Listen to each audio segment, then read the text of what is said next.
Hola, muy buen día. Mi nombre es Daniel Fernando Lazo de la Vega Navarro.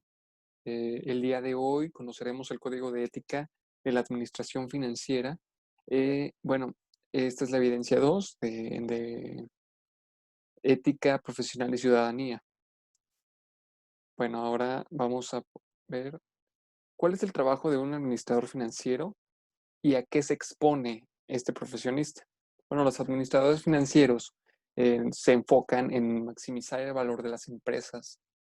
Esto puede ser por medio de proyectos, puede ser por medio de estrategias en las cuales se reduzcan costos, se aumente el valor de la marca, se cuiden gastos operativos y otro tipo de cosas. Bueno, ¿cuáles son los riesgos? Claro que un mal manejo de números, un mal manejo de las cuentas de la empresa, pueden ser también, hay muchas ocasiones en las que se dan números falsos para poder cubrir las cuentas de la empresa, algo que termina siendo ilegal, que es al siguiente paso al que vamos. Bueno, lo crucial en este tipo de profesión es que todo lo que hagamos tiene que estar dentro de la ley, ¿no? Como en cualquier otra profesión. Sin embargo, aquí muchas veces es fiscalmente, ya que pues podemos caer en algún tipo de delito financiero, ¿no? Muchas veces se soborna o se presiona para que hagan algo que está fuera de la ley. Bueno, eh, hay muchas historias de falta de ética en las finanzas, muchas que son muy famosas. Por ejemplo, está el caso en donde se usaron mal las finanzas e incluso se metieron subidas de precios en medicamentos. Eso fue el caso de Valiant en Estados Unidos, algo que pues va en contra de los derechos humanos incluso, y que bueno, fue todo un plan, una estrategia para poder levantar la empresa, pero que termina dañando a muchas personas, ¿no? Está también el caso de Wells Fargo, que es muy conocido por meter presión excesiva, incluso meter un estrés inalcanzable, que no se puede satisfacer la operación de sus empleados, ¿no? Presionan a sus empleados, les ponen metas muy altas, se los van subiendo, subiendo. Incluso muchos de estos han sido documentados. Hay documentales, hay un documental llamado Dirty Money, en el cual podemos ver muchas de las prácticas que hacen este tipo de compañías, ¿no? Bueno, ha habido modificaciones en el código de ética, sí.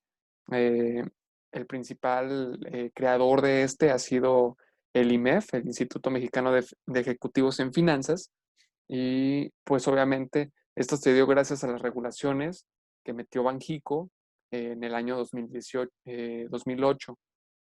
Y bueno, pues la última modificación fue en este año, ya que conocemos que en esos años fue cuando pues se pasó la crisis inmobiliaria, que tumbó los mercados financieros, hubo muchos problemas y todos estos problemas afectaron más a las personas que eran asalariados, más a las personas que tenían pequeñas empresas.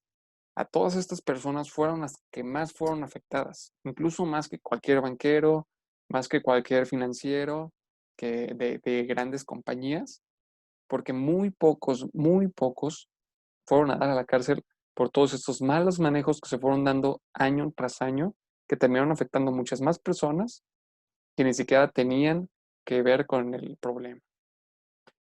Esto, pues, también vino con unas regulaciones en liquidez y todo, y otro tipo de cosas. Sin embargo, pues también quedó con lo de la ética, ¿no? Tenemos también los puntos fuertes y débiles que yo vi pues en este código. Eh, Están, por ejemplo, que sí se ataca muy fuerte lo de la transparencia, la corrupción, ¿no? Sí se ataca mucho. Sin embargo, creo que algo que se nos olvida un poco en este código es cuando se manejan cuentas de terceros, ¿no? Cuando el trabajo de un financiero termina siendo más de un vendedor, ¿no? Por ejemplo, los que manejan carteras de terceros. estás, en tus manos está un patrimonio, ¿no? Y hay ocasiones en las que en muchas empresas se presiona a estos empleados para que hagan transacciones, este, consecutivas, en donde pues se generan comisiones, se genera por los movimientos que se generan de las acciones, de los bonos, y esto pues obviamente termina beneficiando a la empresa e incluso hay ocasiones en las que les dan un bono o una comisión al, al, al que está haciendo esos movimientos, ¿no? Cuando los terceros te confiaron la cartera, ¿no? No era, y un financiero lo que tiene que hacer es hacer que esa cartera, pues con una estrategia bien documentada, suba y tenga rendimientos, ¿no? Es algo que yo creo que se ha perdido y que no ha quedado muy claro en este código. Bueno, yo tengo recomendaciones y sugerencias como en el que pues se debe de tener más atención con la transparencia hacia los clientes, es lo que yo ya había comentado en el punto anterior, que se me hace un punto muy débil. Eh, Tiene que quedar registradas las razones por las que se hicieron esos cambios, ¿no? Muchas veces se hacen cambios que no son justificados, que ni siquiera tienen la transparencia para el cliente y por lo tanto, pues son pérdidas para estos clientes, ¿no? No se está siendo honesto, no se está siendo transparente y eso es una mala práctica, ¿no? Eso se debería de verse más en este código de ética. Bueno, también se tiene que reforzar los pasos eh, y las herramientas que puede tener un profesionista en el momento en que un superior o otras personas de la empresa, un jefe, te obligue a hacer este tipo de cosas, ¿no? Este tipo de cosas en las que están fuera de la ley, con qué organismo, con qué tipo de institución nosotros podríamos acudir para poder ampararnos con este tipo de delitos, ¿no? Ya que estos delitos, además de que afectan terceros y podría afectar a la empresa, te puede afectar a ti mismo, a uno como profesionista, ¿no? Por último, en el código de ética debería de tener la importancia y recalcarlo un poco más en la parte de los derechos humanos, ¿no? Como yo les había comentado en la parte de los medicamentos que había pasado en Valiant, en esa farmacéutica, bueno, todo fue construido bajo una estrategia de un financiero, Bill Ackerman, y bueno, aquí vimos que fue pues un daño colateral impresionante. O sea, hubo muchos enfermos de diabetes, de VIH, de diferentes tipos de enfermedades crónicas que fueron muy afectados por este tipo de cosas, ¿no? Entonces esto pues son derechos humanos, ¿no? O sea, no puedes atacar de esa manera la seguridad de las personas. También está la parte de los llamados recortes de personal o incluso podemos hablar del outsourcing como una manera en la que pues no lo podemos llamar incluso esclavitud, ¿no?